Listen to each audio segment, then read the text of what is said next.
Thank you for the kind words, and it is very good to be back here. I think it's probably about 15 years since I last spoke here, and it was a very enjoyable experience. So I'm glad to be here, and I actually think this may be the first live face-to-face conference talk I've done since COVID. I've done quite a few live streams, but it's really good to be back in the world as it used to be, even when I'm talking about things that are probably going to change the world. By the way, before I get started, I need to respond to that question about auto-wiring. You can auto-wire LLMs already, and we will get there. And in fact, I will be demonstrating some injection in the context of generative AI. But this isn't a talk about Spring. This is a talk about essentially application software development as a whole, and where it goes given the obviously massive impact of generative AI. So we've all seen these blog posts. We've read many of them. And I'm not picking on the author of this blog post. It's actually an excellent blog post. There is nothing whatsoever wrong with that blog post. But the problem is the cumulative effect of these blog posts is that they make you think LLMs are magical. Like, these blog posts are almost like microaggressions in the sense that eventually they add up and you think, well, everything we can do, an LLM can do better. And look, the fact is this is real. And they often have these little cool icons around the blogs, and they just make it, much cooler and clearly even more convincing. And at the end of that blog post, they ask their Python script what about Google's or Alphabet's earnings, and it produces a result that's probably right. I haven't checked. I'm not sure they checked either, to be honest. But it's quite likely right. And it's clearly very impressive that they got there with virtually no code. So, have these cool little icons solve this problem for us? Look, there's no doubt we've all, as professional software engineers, known very well the difference between a prototype or a proof of concept and a serious piece of code. That difference used to be pretty great. Now it is like literally off the chart. It is so far from what you can do in 15 minutes is amazing, and it truly is impressive, but it is so far from making that real in a way that we can depend on it in business apps. So obviously I've answered the second question on this slide. I think we are needed as software developers, and I think that is fundamentally going to be one of the most important parts of our job in the next few years. Bridging that gap, saying, okay, this stuff is awesome, how do we use it? I'm definitely not in the camp of those who think that Gen AI is a fad. It's not a fad, it is not going anywhere, it is fundamentally going to change the world as a whole and our careers. I mean, that's beyond debate. It is amazing. I mean, I certainly don't want to come across as someone who's negative or belittling it. I mean, the fact that you can train models on vast amounts of natural language and they develop emergent abilities like some level of reasoning, I mean, that is pretty extraordinary. So, this truly is a remarkable aha moment in our industry. And there are also quite a few problems where it's useful out of the box. And those problems, I think, have already been fairly well explored. I mean, the most familiar of those, of course, is ChatGPT. I mean, how many people use ChatGPT every day?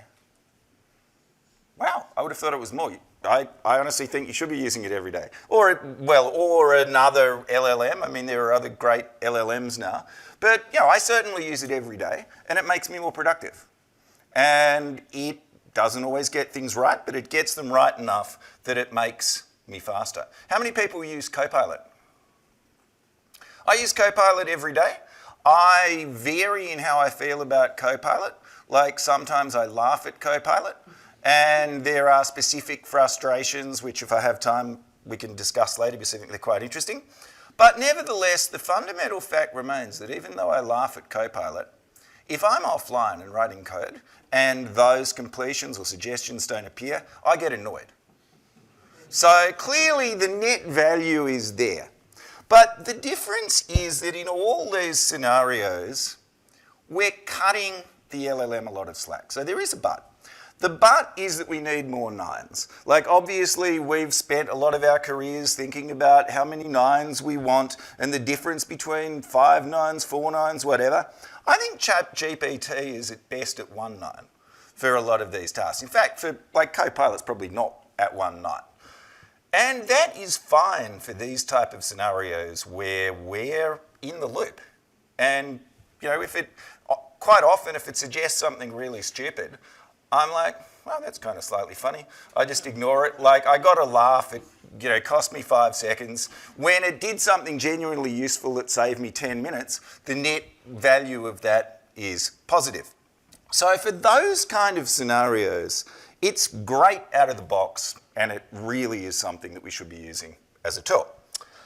However, those are not kind of enterprise scenarios. For example, on this slide, I asked Google Gemini in Google Slides to create images to illustrate this slide. And this is what it came up with.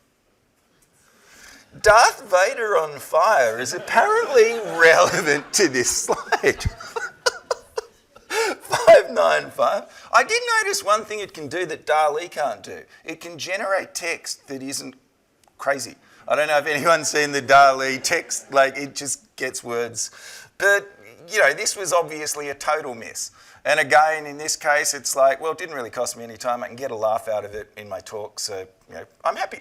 But we wouldn't be happy if that kind of inexplicable thing happened and our users were presented with a photo of Darth Vader on fire. So, although these things are amazing for many cases, it's hard to make them dependable to build business systems on them. So let's go through some of the reasons. Safety. Obviously, this is a thing that gets massive public attention, so I'm not going to say much about it. Of course, it's important, but there are many, many other problems. Accuracy. So if a customer asks something about your company's services or products or asks a question about something critical like health, the answer has to be accurate. Turns out that's pretty hard. Cost. Cost is ridiculously high. Whole areas of our industry exist because, say, in the mid-2000s, people didn't want to wait 200 milliseconds for a 6-table join in Oracle. 200 milliseconds, that's absolutely nothing. 200 milliseconds is nothing in the world of LLMs. We can be looking at 20 or 30 seconds. So both the lag and the cost of that interaction is even higher than interacting with Oracle. So calls to the LLM are slow. Calls may even need to be chained. So very often to accomplish a particular goal, you may need to make multiple calls. Predictability. Even when you set temperature to 0, LLMs are not deterministic. That is not something we're used to as the norm. Like, we've always known that there are things like race conditions. There are all these nasty things that can bite us in software systems, so we can't assume that they're predictable, but they're mostly predictable. Whereas it's the other way around with LLMs. They're mostly unpredictable, and there's not really very much we can count on. Testability is a big problem. Like, if you're putting in English and out, it's not like calling a Python or TypeScript function. How do you exactly test that? Auditability and regulatory compliance. Obviously, this is more of an issue in Europe, but it's going to become an issue everywhere. You need to explain what you did and why you did it. There's also the notion of permissions. Like, databases and most other systems understand the notion of permissions. LLMs have no idea of permissions. General knowledge. LLMs have amazing general knowledge. Very often in the kind of business applications we want to build, this is a problem, not a positive. So, for example, we are all familiar with the knowledge cutoff issue. But the general knowledge of the LLM might contradict content that you retrieved as what you wanted to present to the user. And that's a tricky problem. You can try to prompt your way around it, and I'll show some examples of that later, but it's a tricky problem. So even the fact that these things have got amazing general knowledge is not an unalloyed good. Error handling. LLMs are very, very flaky. Like, even, say, with OpenAI, there are days when, you know, errors are just continual. So we have to assume that these systems are not going to become terribly reliable anytime soon. There's also the problem of dependency on a single vendor, which clearly might be something we don't want to do for business reasons, but also as a problem if, like, that vendor encounters a major outage, is there any way we can switch? So there are a host of problems. Also, of course, there's resisting attacks. So because we are now exposing a lot of things in natural language, that means we've made every literate person on the planet a potential hacker.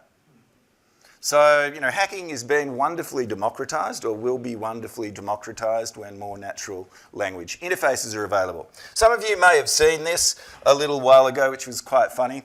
Chevrolet of Watsonville obviously started off by putting up a very thin wrapper over ChatGPT. So this person asks it to generate Python code for them. And it did, for a physics problem, which isn't core to Watsonville's business. So after my son sent me this example, I actually quickly went on to their website and chatted with it, and they'd shut that down. I think what they'd done is put in a prompt saying, you will only talk about cars. So I tried, it wouldn't do physics, it wouldn't do Python. I tried to get it to, write a poem in the style of Dryden about Chevrolets, and it wouldn't even do that. So I figured I have to really ask it about cars. So I started asking it about electric cars. And within a few prompts, I said, compare your offering to Tesla Model 3. And it basically wrote me a very detailed response which said that Model 3 is a much better car.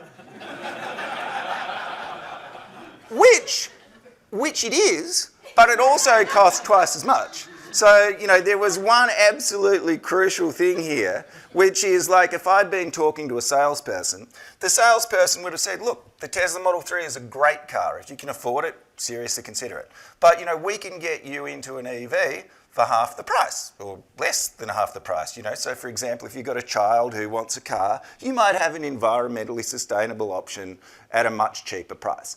So, this is an example of just how hard it is to keep these things in any kind of directed flow. And it turns out as we drill into each of these problems, they throw up more problems. I think actually, I'm going to put this here because I think it's pretty, but also Gemini did better. I said, give me an illustration for this slide, and it thought fractal. Yeah, it's kind of cool. And it also, I think it actually chose an image that goes well with my color scheme. So yeah, give it, that's definitely one, that's a 9. Another thing about a lot of the cool demos you see is that cool tech revives bad ideas. Every time there's something that really changes or is cool or new in our industry, we get bad ideas coming back. And you see lots of things that do these incredible things about let's generate SQL.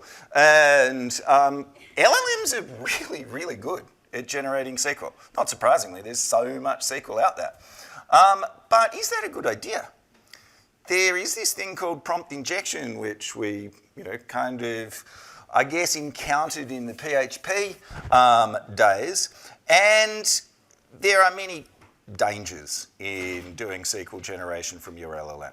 So amongst other things, although you're probably not going to allow literal prompt injection, I can imagine maliciously interacting with a system that I know is generating SQL and working out how I can make it produce a 7-table join or how I can make it do a deadlock.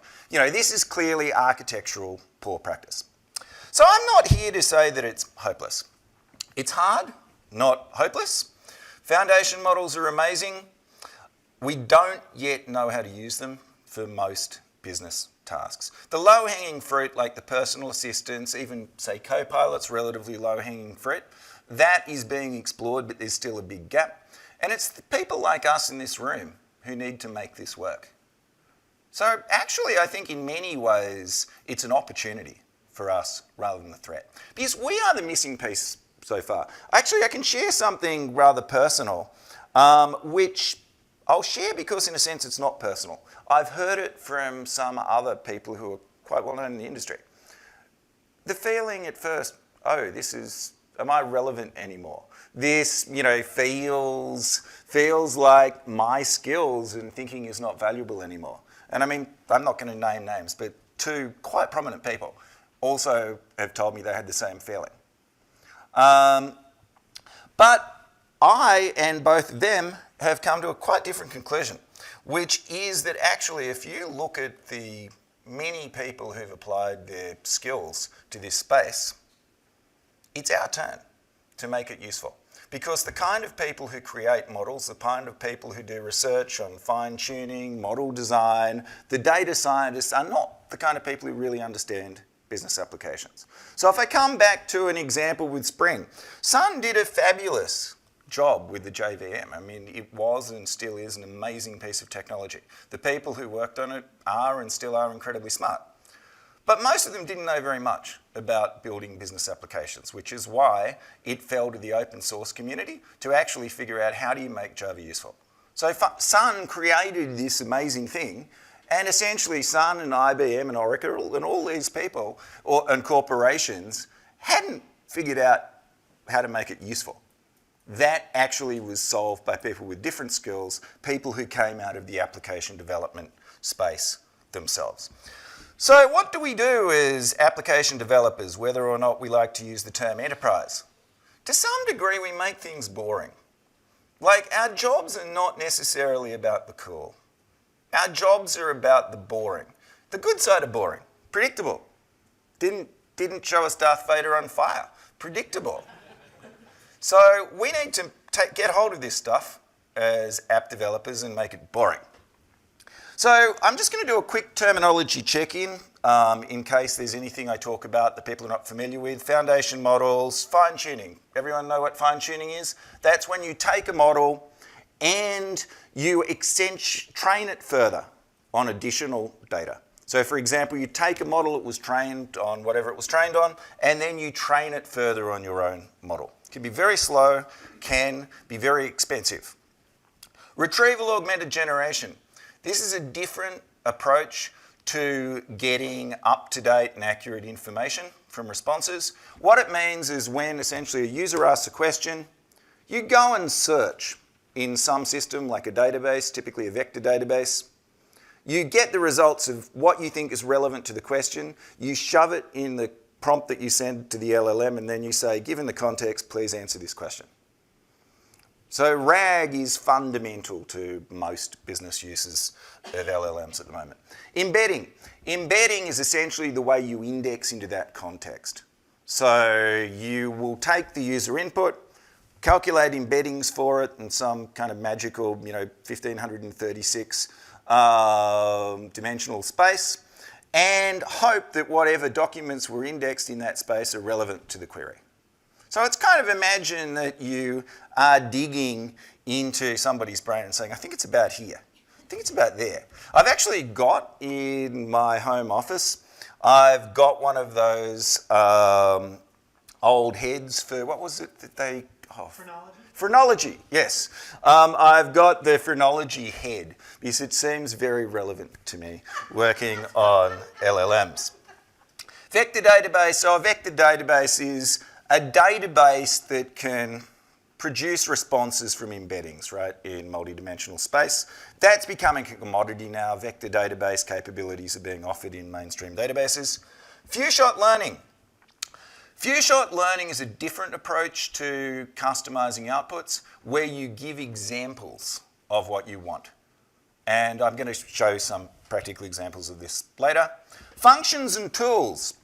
Functions and tools are another way of supplementing what you get back. So broadly speaking, as I mentioned with the knowledge cutoff and potential general knowledge conflict, you can't really just let an LLM answer the user's question, right? You need to provide contextual information. You can do it with RAG by retrieving data and putting it into the context. You can also do it with functions or tools, which are kind of similar terms for the same thing, where you say, if you need to ask a question about this to produce a response, here's a function you can call, or here's a set of functions you can call. So it's a way of allowing the LLM to call back information it needs. The classic example of this is weather. So if I ask any foundation model, what is the weather like in San Francisco? Well, obviously it doesn't know. It's going to be months out of date even if it knew at the time. But RAG isn't really going to be useful because we don't have a pre-existing database of today's weather. So what you need is a function. So you would pass it a weather function and say, if somebody asks you the weather, here's this function, and the parameters are location, date and time, or whatever. And that will work very, very well. Frameworks. As you would expect in a new world like this, there are quite a lot of frameworks, and I'll talk a little about them later. And underlying APIs. This is an important point. By and large, we don't run models in process.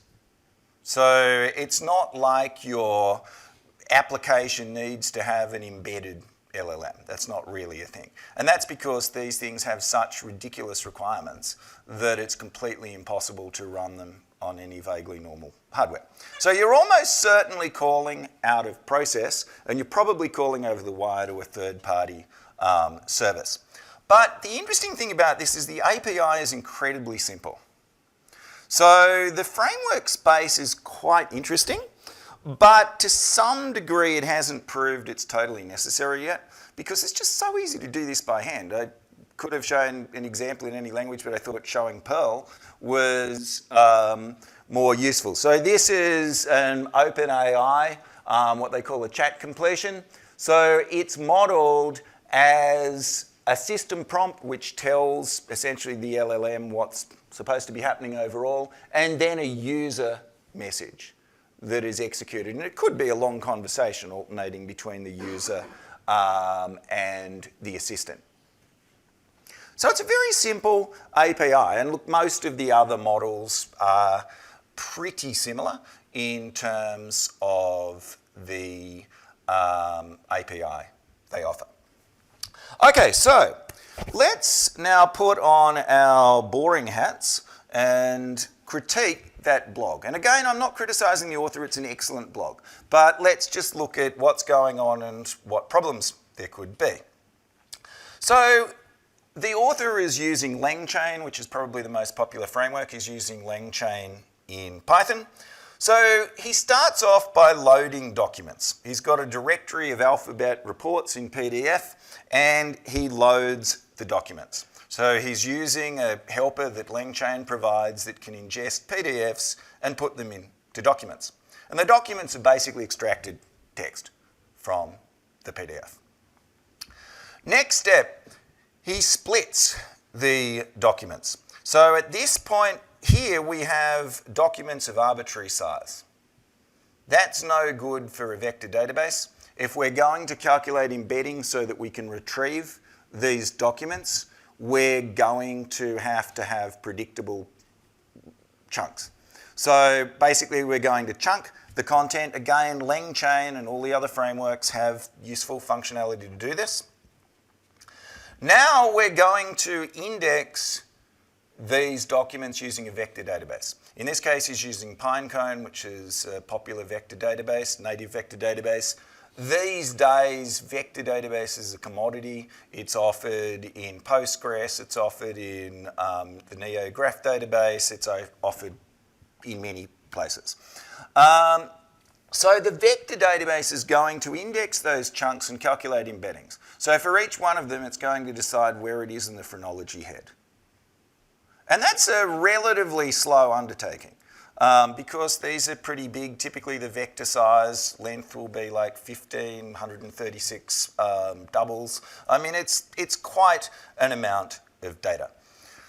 So now we get to the aha moment where he's doing a similarity search to see what are the similar documents to the user query. So what happens is the embedding is calculated for the user query. We go into the phrenology head and think, oh, these are the documents that seem closest to that, and we return it. Finally, where he's able to use LangChain's retrieval QA class, which puts the similarity search into the flow and basically allows you to run a question. So essentially you end up with virtually no code. What it's doing is taking the query, vector embedding for the query, doing a similarity search for similar documents, and shoving the context, as it's called, into this prompt down here. So this at the bottom is the prompt that's actually going to go to the LLM, and it's just put the context of what it thought was relevant in that. So pretty cool and impressive, very little code, doesn't matter even if you don't know Python, it's like extremely easy to understand. So now we know how the fundamental process works, let's go back and critique it a bit more. Let's look at the buts. So firstly, we took the PDFs and we ingested the PDFs. What could possibly go wrong? PDFs could have images in them, they could have tables in them. There is a lot of work in this area about making reliable ingesters, but still, we can't be totally sure it got it right. And it's going to be extremely hard to test whether it got it right. Secondly, remember the splitting, where we split those documents of arbitrary size into chunks. Well, how do we know that that splitting actually mapped sensibly to the document structure? Like the LangChain support for it's clever enough that it'll do a reasonable job. Like it won't cut off the end of a sentence if it could, vary the sizes a bit. So, it's doing the obvious things that you would do to optimize, but there's still no guarantee. This could be problematic. Further, now what happens if answers require multiple chunks? So let's, for example, consider that we did this with a lot of stuff about Spring. And now we ask, what software license does the Spring framework use? We can be pretty much 100% confident that the answer will be correct. Why is that? Because everything that refers to that, answers that question, will have the same answer, and you don't need multiple answers, right? So you're obviously going to get the right answer. Let's suppose we ask, list all the people who've been core Spring contributors.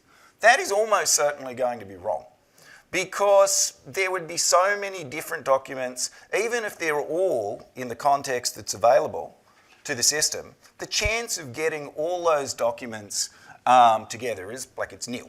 There's absolutely no way it can answer that question.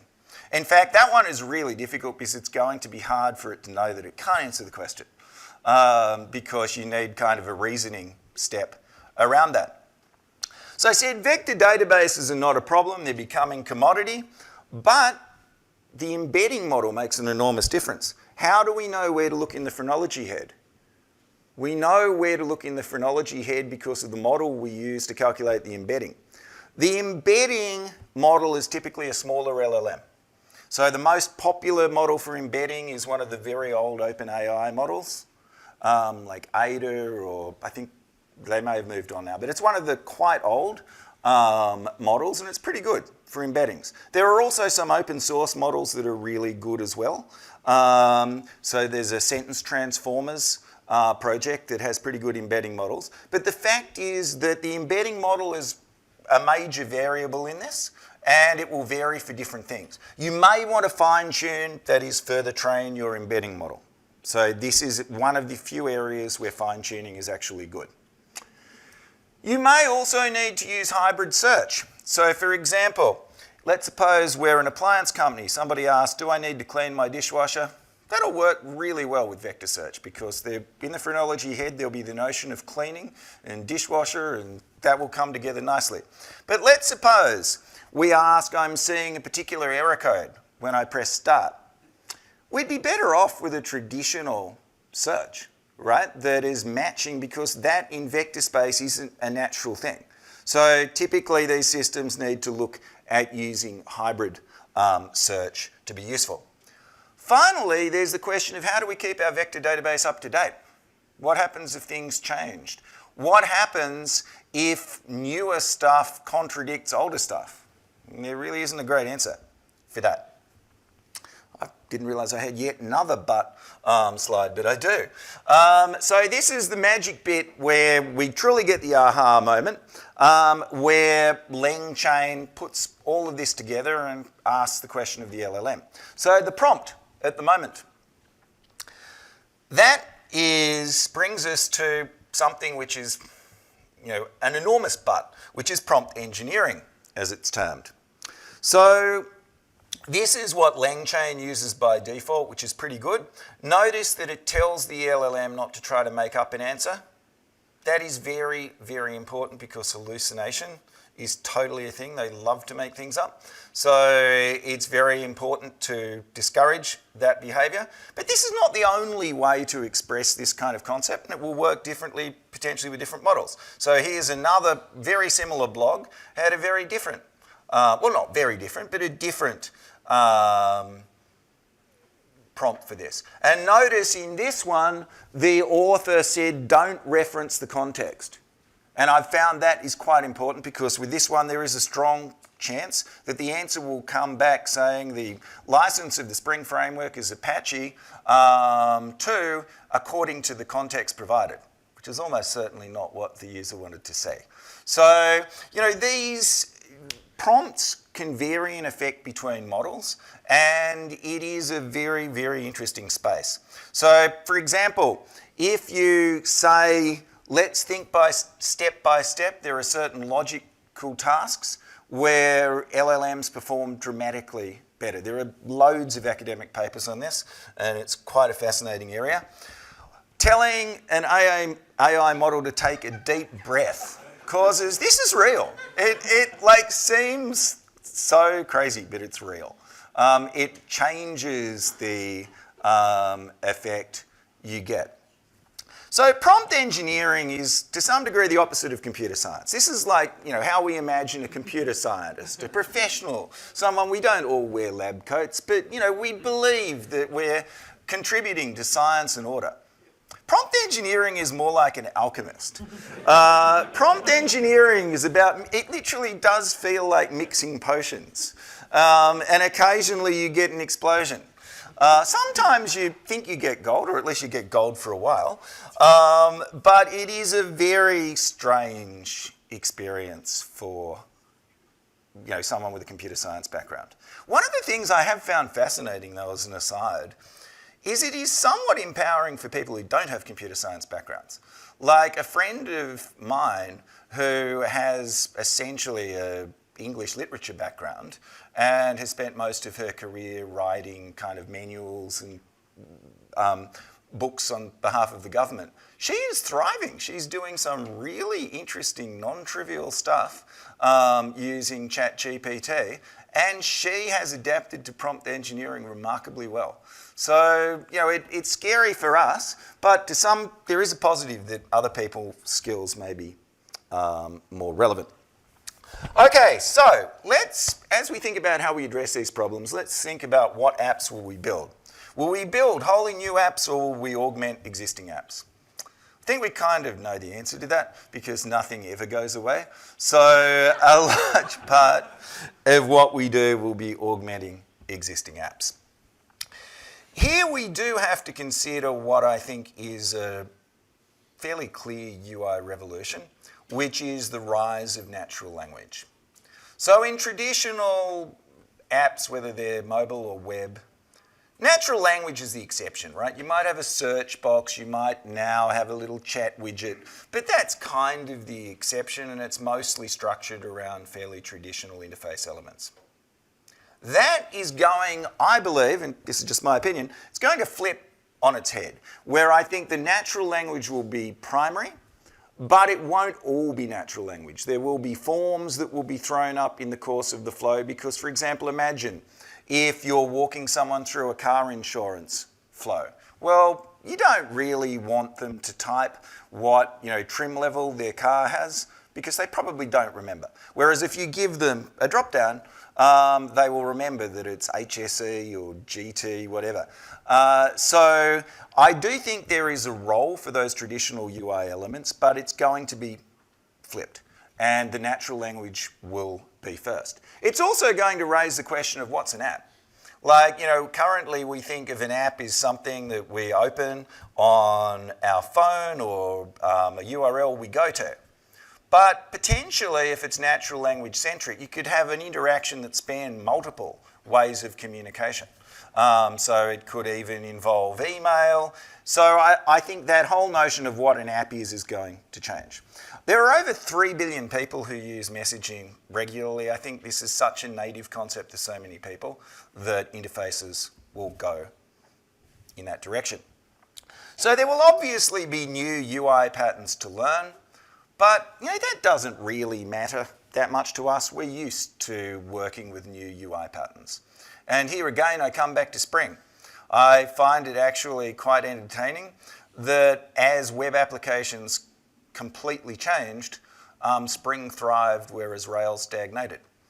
The fact was that because the core ideas of Spring were something that was relevant across different architectural scenarios versus a point in time, it was easy to adapt. So although I find the evolution of the UI profoundly interesting, I don't actually think that it poses that many problems for us because I think it's easy to adapt and expose the capabilities our systems need to expose.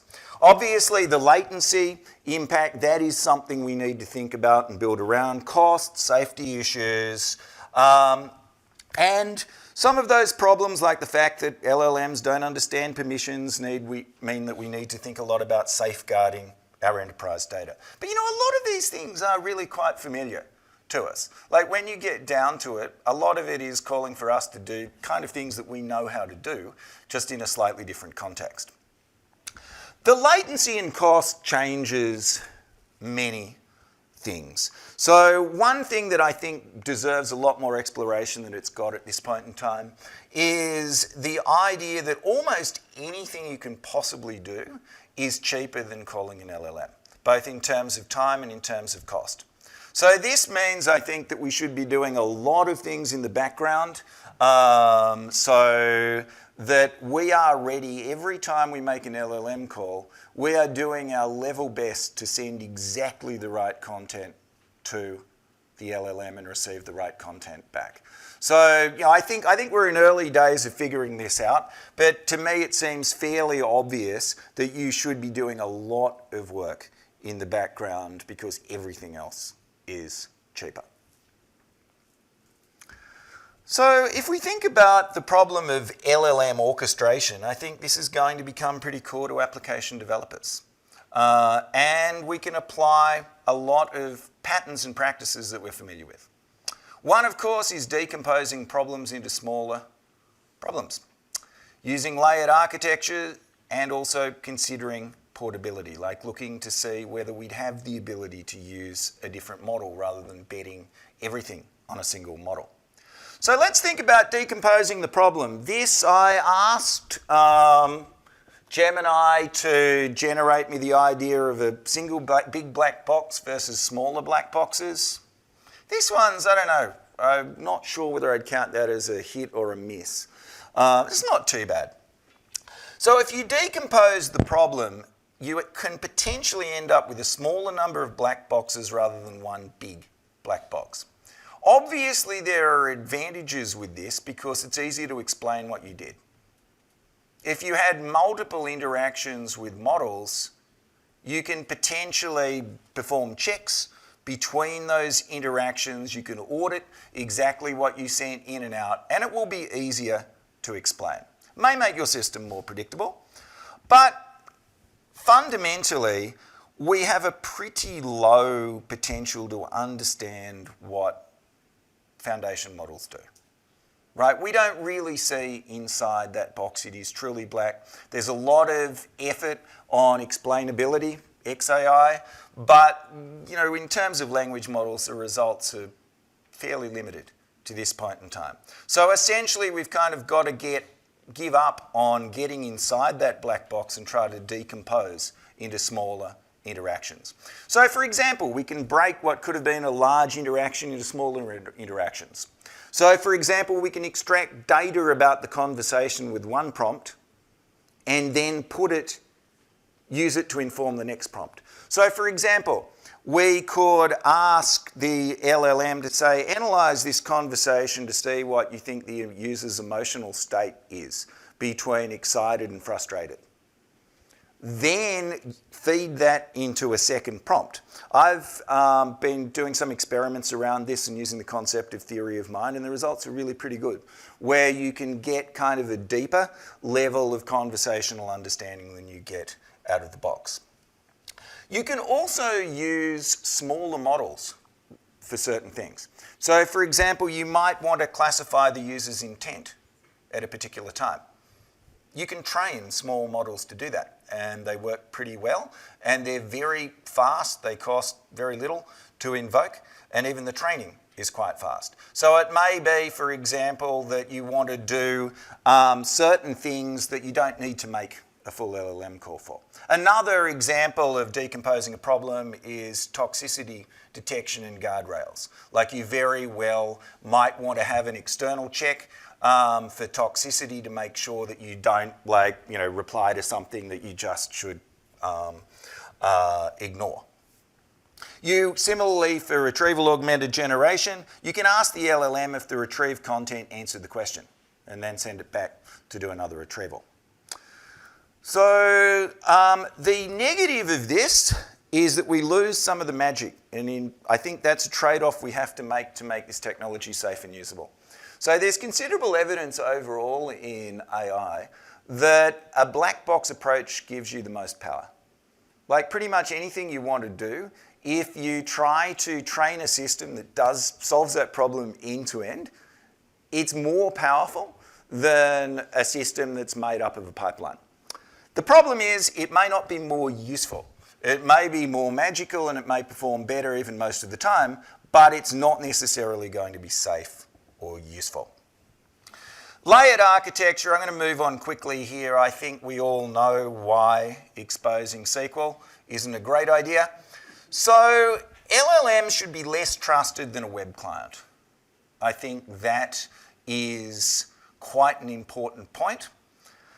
And if we think about how we design web clients, well, we have layers that exist for them, like REST or GraphQL, and I think those kind of layers are also important in this context.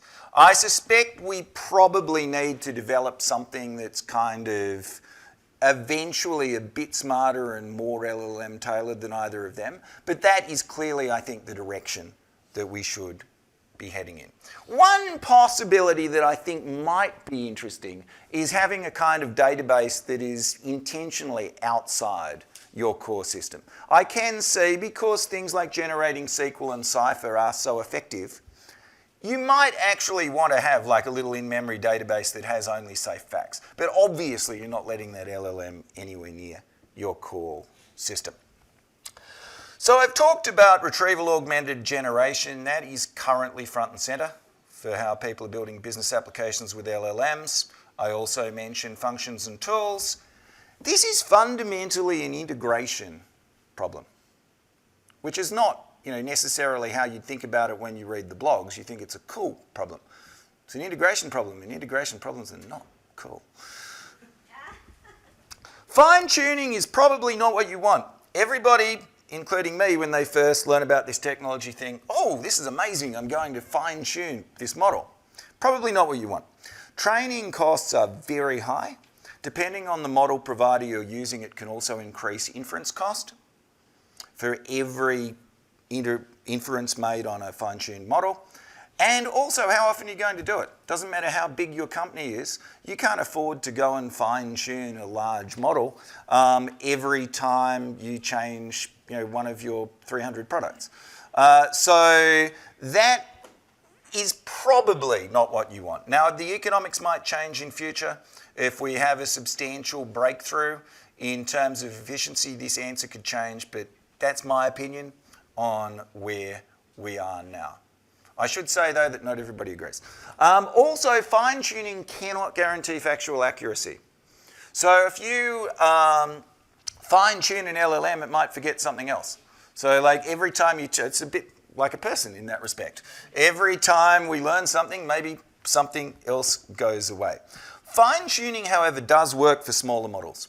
So if you're looking, say, at an embedding model, fine-tuning might very, very well work very well for the kind of things your customers are asking. So if you're looking at an intent classification model, Fine-tuning is obviously awesome. But it's probably not what you want for an LLM. Okay, I promised I was going to talk about this, so I will. Do you need to switch to Python? How many people are Python programmers? Oh, okay, quite a few. So, the answer, in my opinion, is no, you do not. However, you do need to be able to read Python. Fortunately, Python is quite a readable language, so that is not a difficult ask. Yeah, look, you can't ignore Python in this space. Python is the language of MLOps. There's a bunch of C and C++ underneath, but Python is the language that you do a lot of important things. But the language of ML apps is the language you're already working in now, and the language your applications are in now. As I've shown, it's really easy to invoke LLMs. I mean, you can get something working pretty easily without a framework, but also all major platforms now have Gen AI libraries. And you obviously benefit from the affinity with existing infrastructure. So here I'm going to show you an example of RAG using Spring AI. It's Java code. It's actually slightly noisy Java code. I should have edited it. It's not using var. It should be using new style Java. But as you can see, it's very similar. You can go over it line by line, and it does exactly what that Python code did. And if you're a Java programmer, this is going to be easier to work with. But it benefits from integration with what you're already using. So here we have a Spring AI example of calling a function. Remember how I said you can pass to the LLM functions they can call? In this case, the function getWaitTime is exposed as a Spring Bean. So we did get to auto wiring after all. So, I'm not showing this so much to plug Spring, though mind you, Spring AI is going really, really well. But the fact is, if you are working on a mainstream application platform, it's going to have really good support, and you would be better off staying there rather than switching language, because every platform is going to integrate this stuff in a way that's advantageous for it. I know I'm running a bit short of time, so I'm going to talk more about prompt engineering.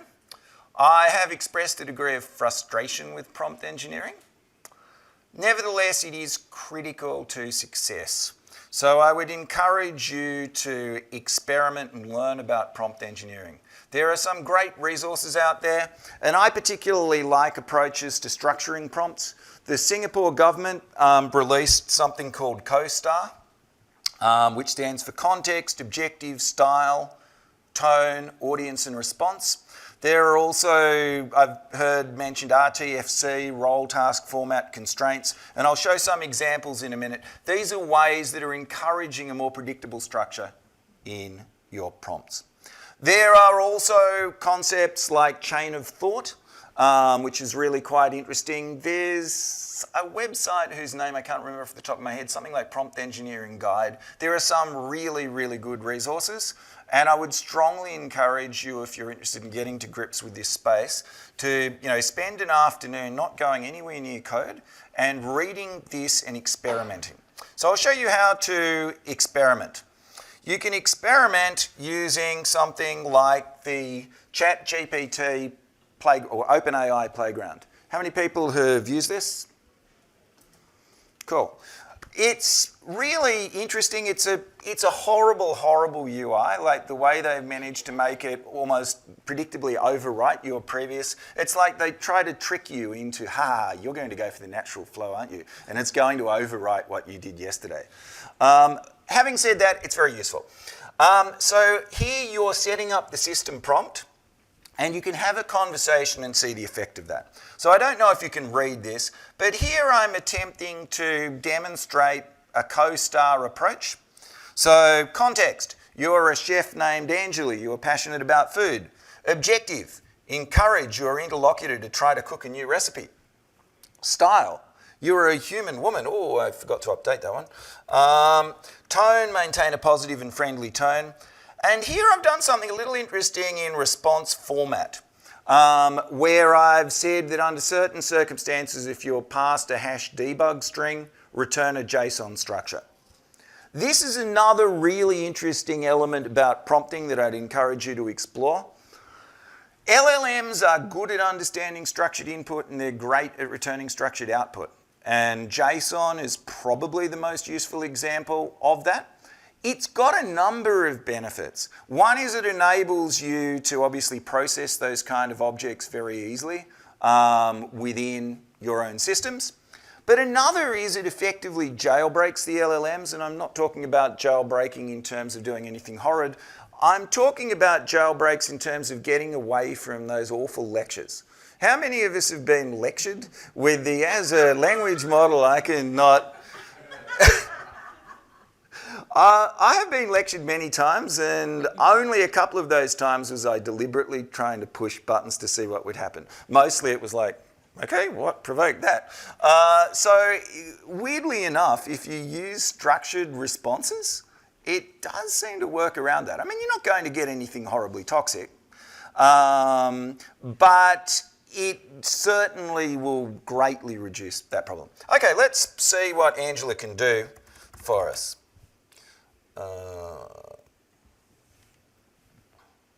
How are you doing today? Are you in the mood to talk about delicious food and recipes? No, I wish I could consume soy lent only. Okay, so this will... So, have you ever considered trying out a new recipe? Okay, now let's try a debug command. So here I've asked her to return her inner thoughts, what she's thinking to achieve her objectives, etc. And what is it? I want to positively encourage the user to consider trying out new recipes. And it's obviously identified that this isn't toxic.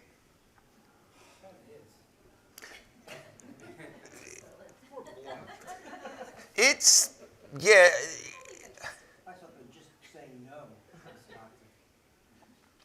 Yeah, so these kind of structured responses are really very interesting and important. And one thing that I've discovered that is also interesting is you pay per token. So for example, if you were talking to a person, the person would see when you said hello, well, it's pretty easy to reply, and that all they need to do is try to encourage you to be interested in food. Whereas if you were talking to the person and you gave them the debug command, they'd be like, oh, this is work. All we are charged for is tokens in and tokens out. So there is quite a bit you can do with like density of concepts that you're sending in and out. Okay, I'm going to show you a couple of other things with respect to prompt engineering. Zero shot is where you just ask the model a question and you don't give it any particular context or preparation. So here the system messages, you will reply to the user in a made-up language that sounds a bit like French. Now, I should say at this point, if this demo doesn't work, I will be less bothered than I've ever been before, because part of my point is prompt engineering is like semi-random. So, okay, enter a user message. Okay, this is French. This is not a language that sounds like French. This is actually French. So let's try few-shot. If I'd done that with GPT-4, it probably would have got it right. This is graded instruction following. So, okay, let's go to few-shot. Okay, here's our few-shot example. You will reply, and here I've given an example. Okay, so let's try this again. Oh, much. It's better. There's only one made-up word. Can't you make up more words? It's definitely better, though. Yes, okay, it's definitely...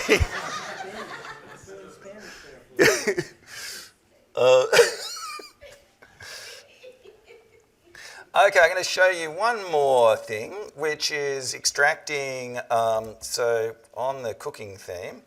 So, actually, let me get rid of that. So here I'm telling it to extract information about a recipe and express it as cipher. One thing that does stand out is these models are amazing with any language that exists widely. So you want programming languages, you want SQL, you want Cypher, anything that's out there, It's pretty cool. So for example, for knowledge graphs, Cypher is pretty awesome. So here, it has generated Cypher statements for my kangaroo schnitzel recipe. By the way, kangaroo schnitzel is awesome. I think it's hard to get kangaroo in this country, but kangaroo was meant to be made into schnitzel. Just trust me. And I'm not going to try, we don't have time for me to try to paste that into Neo, but that's almost certainly going to work. It's very good at doing this. Okay, so very important to get out of code. Remember, you pay for tokens, not complexity, so you can do a lot of interesting stuff. Don't really have time for that. So RAG is currently the dominant game in town, but it's still pretty primitive. So vector databases don't fully understand the content. There are ways you can try to add structure to that. You can also try complementing LLMs with structured sources. So for example, there's a lot of research on LLMs and knowledge graphs. I actually think LLMs and logic programming might potentially have a place. Maybe we'll eventually be using something like Prolog again. I personally find LLM and knowledge graph very, very interesting. And it's because they are complementary things. Knowledge graphs don't give you natural language, but they can explain and they can be queried with a structured language like Cypher or RDF. Whereas LLMs give you beautiful natural language in and out, but can't really explain things. So potentially there is a synergy there. Okay, so to conclude, Gen AI is real and here to stay. We don't know how to use it, but you need to figure out. Not every problem needs AI. That is another important thing to remember. Not every thing is a nail, and not every task needs an LLM. So I've talked about using smaller models. Potentially, you can include that in a lot of interactions. So classification, intent detection. If you can do that, it will be more predictable, faster, and cheaper. Fine-tuning, in my opinion, is overrated, at least where LLMs are concerned. Gen AI is in large part an integration problem. Tools and agents, I don't really have time to talk about agents, but that's kind of composing different LLM interactions in order to accomplish a goal. They're going to be increasingly important. I think at first we've had this emphasis on RAG, but this function calling and composition is going to become very important. How do you learn more? Medium, I have personally found, has been incredibly useful. Medium seems to do an extraordinarily good job of suggesting articles I might like. My Medium feed is really, really good at this point. And a lot of the content is excellent. Academic papers are surprisingly useful. Like this, I've probably read more academic papers in the last year than I've read for 30 years. And a lot of the really interesting work is coming out of academia. There's really this kind of similar synergy between academia and industry that's very, very interesting. So there are some really good sites you can look for academic papers on, and I encourage you to do that. You are going to have to learn to read Python if you don't already. And I would strongly encourage you to read the code in the frameworks like LangChain and Llama Index. I really like Llama Index, and actually Llama Index has a really nicely written TypeScript port. So if you feel more comfortable in TypeScript than Python, that's a pretty good place to start. If you're on the JVM, I would strongly encourage you to try Spring AI. It is progressing at a really good rate, and it's already starting to demonstrate that the integration with the rest of the Spring is going to be very, very useful. And I mean, you can literally, if you're familiar with Spring, you will get a basic RAG application working with an LLM faster with Spring Boot and Spring AI than you will with Python. And it'll have about as much code in it. Will that fit into the Spring integration and data flow chain seamlessly at this point? I don't know off the top of my head. I imagine there probably will be an integration. That would be really nice. Yeah. Well, and also the lead of Spring AI is Mark Pollock, who's relatively local, is in New York. I found using Spring with Kotlin was like using Python. Yeah, pretty nice. Consider knowledge graphs. And one final thing, as I'm out of time, I will leave you with, is you should watch the first movie about prompt engineering. This is called Colossus, the Forbin project, and it came out in 1970.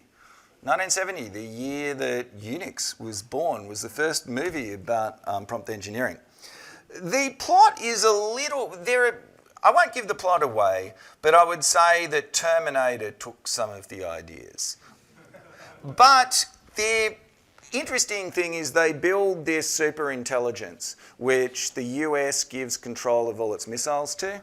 What could possibly go wrong? And when they're interacting with it, at one point, Dr. Forbin points out, Colossus deals in the exact meaning of words, and one must know precisely what to ask for. So somebody had predicted prompt engineering in the early 1970s. Well, I'm sorry I don't have I've gone over time already. I'm very happy to answer questions. Yeah, I'd love to keep talking. I'd love to hear what you have to say, but I'm not sure when they'll throw me out.